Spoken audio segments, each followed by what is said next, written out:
It was the Clemson game last year that I thought, my goodness, this defense, I knew they were talented. I knew they were going to be one of the best, 3 to 4 best. But once I saw it against Clemson, and then I saw it against Arkansas, good Arkansas team can't do anything. They get shut out 37-zip. They can't even run their plays. They're not just getting stopped, they can't run the play.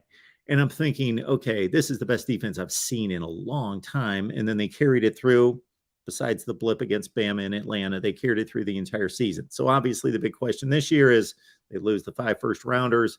How good are they on defense? And you bring up the Tennessee game, Lou, and that was the game where I thought, okay, they're just about as good as they were last year, because once they got that lead, Hendon Hooker didn't have a chance. Those edge rushers came off the ball and the push up the middle, and he just got the plays just got sabotaged, and he just got buried play after play after play. Yeah.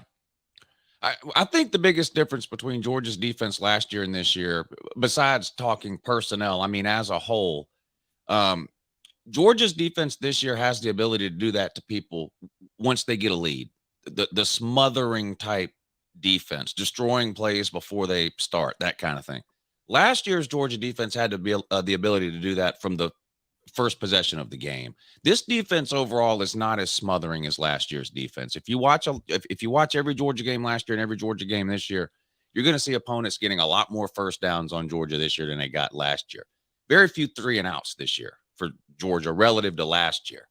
Last year, it was a lot of 3-and-out, 3-and-out, 3-and-out, 3-and-out for opposing teams. Whether you were a terrible team or a great team, a lot of 3-and-outs against the Georgia defense.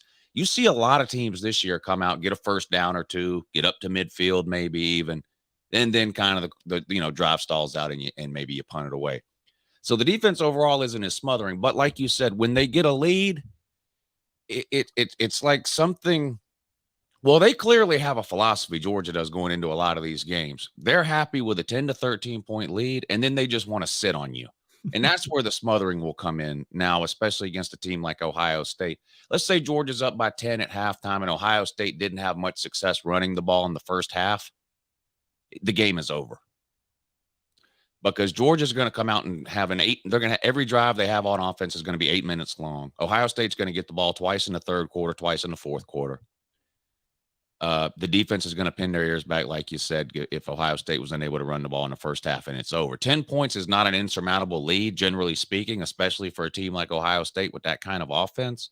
But because of what Georgia has the ability to do both offensively and defensively in the second half of games, because look, Ohio State's defense, and I'm trying not to use the word soft here because Ohio State people get really mad, but listen to me. If Georgia wants to run the ball for 3 yards on you, they're going to run the ball for 3 yards on you. There's nothing you can do. You can't stop it. And in the second half of the game, if Georgia has a lead, that's what's going to happen. It won't be 15-yard run. It will be a 3-yard run, a 4-yard run, a 3-yard run, a 5-yard run. And then you look up and 8 minutes has gone off the clock.